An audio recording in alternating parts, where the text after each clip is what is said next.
గ్రామ పంచాయతీల్లో ఓటరు జాబితా తయారీ కోసం అధికార యంత్రాంగం కసరత్తు మొదలుపెట్టింది.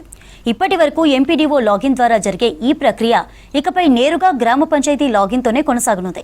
నల్గొండ జిల్లా వ్యాప్తంగా 869 పంచాయతీలు, 7,494 వార్డులుండగా 10,53,920 మంది ఓటర్ల పేర్లు కొత్త జాబితాలో చేరుతున్నాయి.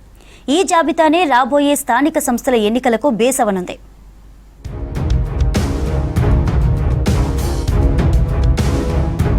గతంలో ఎంపీడీఓ లాగిన్లో ఓటర్ల జాబితా అప్లోడ్ చేసే పద్ధతి ఉండేది. చిన్న పొరపాటు వచ్చినా డీపీఓ స్థాయికి వెళ్లి సరిచేయాల్సి వచ్చేది.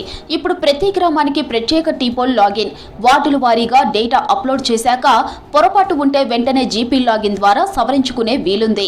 మరోవైపు గూడెం, ఆవాసం ఉన్న గ్రామాలకు కొత్త పోలింగ్ స్టేషన్లు ఏర్పాటు చేయనున్నారు అధికారులు. ప్రస్తుతం చివరి దశకు చేరిన ఓటరు జాబితాతో ఎన్నికలకు సిద్ధంగా ఉన్నారు. ఇంకో 2-3 రోజుల్లో గ్రామ పంచాయతీ ఎన్నికలను దృష్టిలో పెట్టుకుని ఓటర్ లిస్టులను అధికారికంగా ప్రకటించనున్నారు అధికారులు.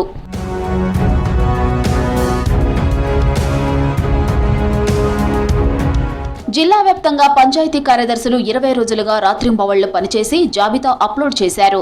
ఇక కొత్త జాబితా, కొత్త విధానం, స్పష్టమైన ఓటర్ల వివరాలతో స్థానిక సంస్థల ఎన్నికలు జరగనున్నాయని గుర్తు చేస్తున్నారు పంచాయతీరాజ్ శాఖ ఉన్నత స్థాయి అధికారులు.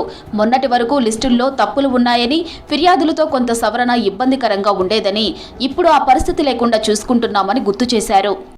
పోలింగ్ స్టేషన్, అసెంబ్లీ పోలింగ్ స్టేషన్లో అందరినీ గ్రామ పంచాయతీ పరిధిలో వార్డు వైజ్గా ఇంటి నెంబర్ ప్రకారం తీసుకొచ్చి పంచాయతీ లాగిన్లో చేయడం జరిగింది. ఈ పంచాయతీ లాగిన్ చేసిన తదుపరి మళ్ళీ మండల పరిషత్ డెవలప్మెంట్ ఆఫీసర్ దానికి సంబంధించిన వాళ్ళు వెరిఫై చేసి ఇది కరెక్ట్ చేసారా లేదని వార్డు వైజ్ ప్రిపరేషన్ చేయడం జరుగుతుంది. గ్రామ పంచాయతీ ఎలక్ట్రోల్స్ని ఈ గ్రామ పంచాయతీ ఎలక్ట్రోల్స్ ప్రిపేర్ చేసిన తర్వాత డిస్ట్రిక్ట్ పంచాయతీ ఆఫీసర్ లాగిన్కి వస్తుంది.